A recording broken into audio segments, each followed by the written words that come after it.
And hello again, and welcome to today's Cleveland Charge chat. I'm Scott Zarella. Glad you are with us. And it is a real pleasure to welcome in the general manager of the Cleveland Charge, Brendon Yu. Brendon, great to see you again, my friend. How are you? Doing well, ZMan. Had a good Memorial Day weekend. Had a draft workout here yesterday, so keeping busy, but always good to see you. Yeah, that's great. I know it's interesting because this time of the year, only a couple of teams are playing, and unfortunately, it's not the Charge or the Cavaliers. But as we've talked now a number of times, only one team is happy at the end of the year. So we'll see what we can come up with for next year. But before we talk about hopeful success for next year, I thought last season, all things considered, was really a fantastic season. 30-20 overall record, made the playoffs for the first time in 5 seasons, 2 playoff games, a playoff win. I mean, I don't know that you really could have asked for much more. I had a blast. How much fun did you have?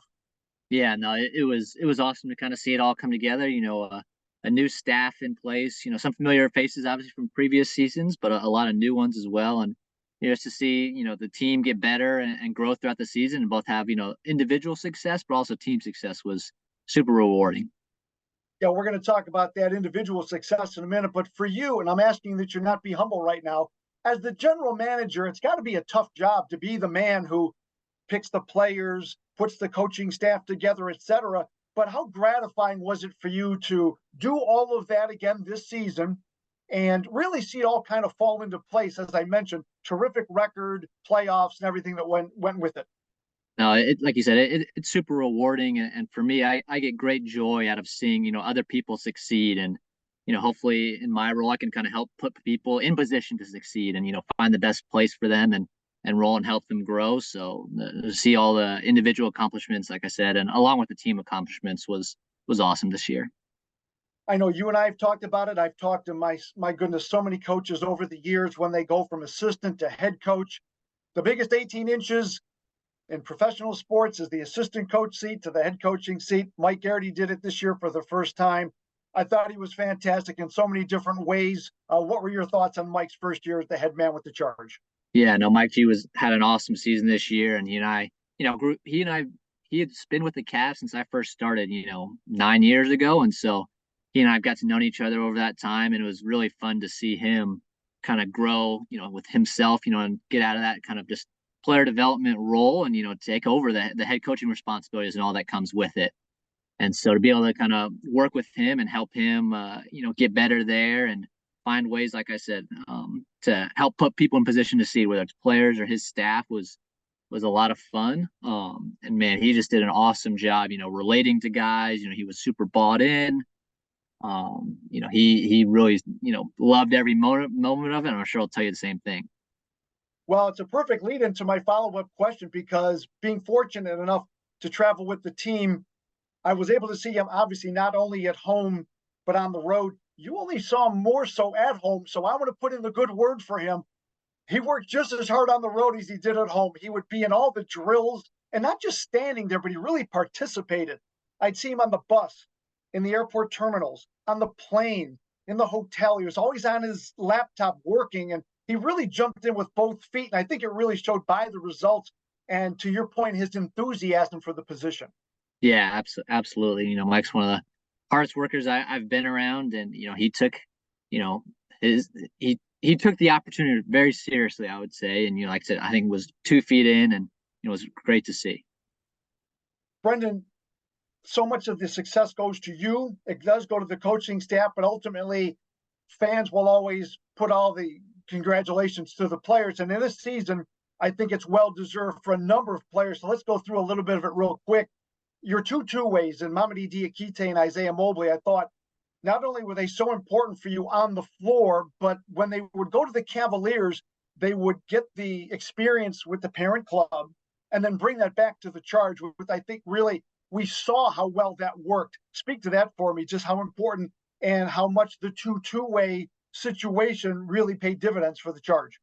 Yeah, absolutely. Both guys had great success with us, but also with the Cavs. I think both of them won a junkyard dog chain at one point in time. With the Cavs after a win, so that was great to see. And Isaiah spent a little bit more time with us, and Mamdi probably a little bit more time with the Cavs. As it makes sense with Mamdi being a little bit more of a a vet than Isaiah. But both to see their growth throughout the season and their ability to not only get better while playing with us, but also stay ready for when their opportunity came with the Cavs, whether it was in a game or even just a practice or a walkthrough where they had to be the scout team for somebody. They were able to be their best version of themselves for that.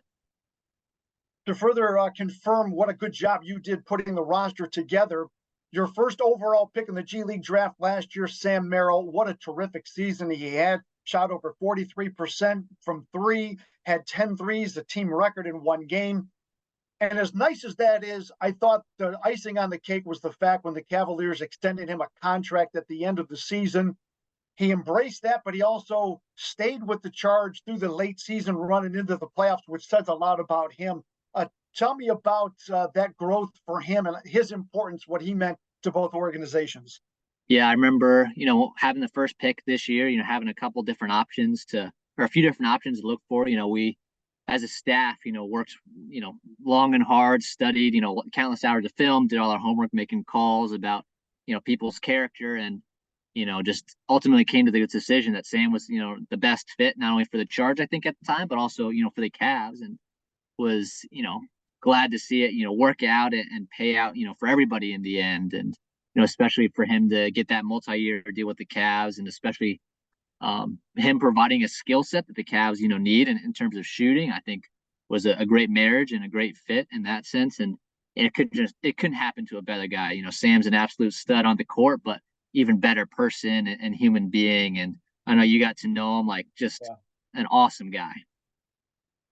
Hey, Brendon, the other thing too is we sometimes forget as much success as the Charge had on the floor and its wins, and it's so much fun in that respect. But sometimes I think as much as the G League has grown over the years, we still forget that it is a development league trying to get guys better to the next level or to further their career maybe in Europe.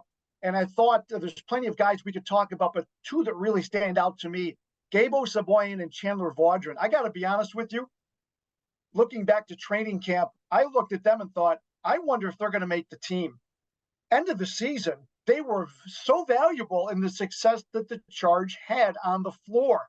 How gratifying is it for you to see the actual growth of those guys, what they were to what they became, which again is the ultimate goal of the NBA G League? Yeah, no, as you've touched on, the G League, you obviously want to win, but development is a huge aspect of it. And I know Mike G and I talked a lot about it kind of preseason, and he carried it throughout the season. Is we want to develop winning habits for all the players. Whether you're a starter, you're an end of the bench guy, to the 12th man, whoever. And I think creating those winning habits helps those guys continue to get better throughout the season. And our staff did a great job of, working player development, staying after practice, coming in before practice, coming in at night, coming in the morning, whenever, with guys that maybe weren't playing as much as they would have hoped to start the season, but continuing to get them better. And, I think Gabe is a great example of that. Came in as a rookie, obviously had a learning curve to kind of work through and get through without having played summer league or have been to an NBA training camp or anything like that. But man, his, motor was infectious. He's got the biggest smile and just loved being here, embraced the grind, embraced the community. Yeah. And like you said, was one of our most valuable players down the stretch off the bench as an energy big who had the most charges on our team. Just and his just mentality and leadership were huge. Just his sacrifice for the team, and all the guys recognize that. And then Chandler, it's a little bit of a different story where we had him in summer league the year before. Unfortunately got hurt, but always kind of followed along with his rehab and progress and recovery in that sense. And as a big guard coming in, knew, hey, this is your this is your rookie season, and not only your rookie season, but you're coming off a major injury. So we knew it's going to take him some time. But another guy that just had a great mentality of how to attack every day, with an enthusiasm and a will to get better. And he's a very confident individual, never doubted himself, and just always knew that, hey, my number might not be called today, but who knows, in a week or tomorrow or 2 months or whatever. And for him to be able to almost help us win that game down the stretch in Long Island was fun to watch. Brendon, too, we'd be remiss if we didn't talk about the season overall, but the impact of the fans, because the pandemic a couple of years ago really got in the way. And then the move to Cleveland, it would have been easy for fans to think, what, who, where are they? But they found us, especially this year, and the success that the Charge had at home. Um, a lot of big wins, the big wins over Long Island late in the season when we needed them. Your thoughts on the fans, what they brought, and the impact that they had on the success of the Charge this year? Yeah, absolutely. We couldn't have done what we did this year without the support of our fans. And, I think sometimes I think we have got the best fans, in the G League, having been to a lot of different G League arenas and setups. The support we have is incredible. And, this just being our second year in Cleveland, I think, like you kind of mentioned, that first season was kind of like, hold on, we've got our G League team up in Cleveland now. I thought it was still the Canton Charge or something like that. And so, having settled in a little bit, I think our, business side of operations did a great job and encouraging, getting the word out and encouraging people to come and putting together a lot of really cool promotions and different jersey nights and themes and giveaways and things like that. And man, our fans embraced us. And, I think this team, really kind of took on the identity of, the city of Cleveland and what it means to, be from Cleveland and live here in terms of the toughness and grit and, sacrifice, but while also having, a great joy and sense of pride. And, we wouldn't be with that. We would not have done what we did this year without our fans for sure. Well, Brendon, we could talk basketball all day long, and I would love to, but there's a couple other reasons we wanted to bring you on, and one of which is as we're wrapping up the Asian American Pacific Islander month, and you as a Chinese American yourself, what does it mean to you to be a member of the AAPI community, especially in professional sports? Yeah, it's something I take pride in. It's, you look around the basketball industry, what's the NBA or the G League, and, there's not that many of us. And, so hopefully I can provide a, positive example for, the next version or the next generation of, Asian Americans kind of growing up and say, hey, I don't, I can do that role. Or I can be that type of job. And so hopefully that's, I can set a good example for the next generation. And also, I'll leave you with this. We hear it so many times over the years that sport really just, it brings everyone together on the field, the front office, the coaching staff.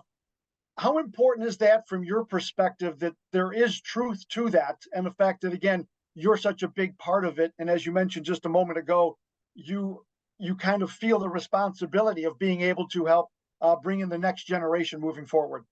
Yeah, sports I think is an excellent vehicle in terms of bringing people together. It unites a group of individuals, no matter their background, skin color, eye color, hair color, religion, race, whatever the case may be, and it helps people have a common goal, and you've got to work together to achieve that goal. So it encourages growth and dependence on each other there, and helps everybody realize, hey, we're all working toward the same goal here, and bridges a lot of gaps, I think. Well, Brendon, as I said, always a great time catching up with you. If you need me to come out and rebound or mop up some wet spots, you know me, I'll do anything to stay around the basketball court. So you were probably our leading rebounder this year, ZMan. I appreciate that, and I enjoyed every minute. Brendon Yu, GM of the Cleveland Charge, appreciate the time as always. Look forward to everything that you're going to do for the Cavaliers and the Charge this summer. And of course, it's only the end of May. We're just touching June here, but really looking forward to another season coming up here real soon. Yes, sir. Thanks, Z-Man. All right, that's going to do it for this edition of the Cleveland Charge Chat. I'm Scott Zarilla. Thanks as always for joining us.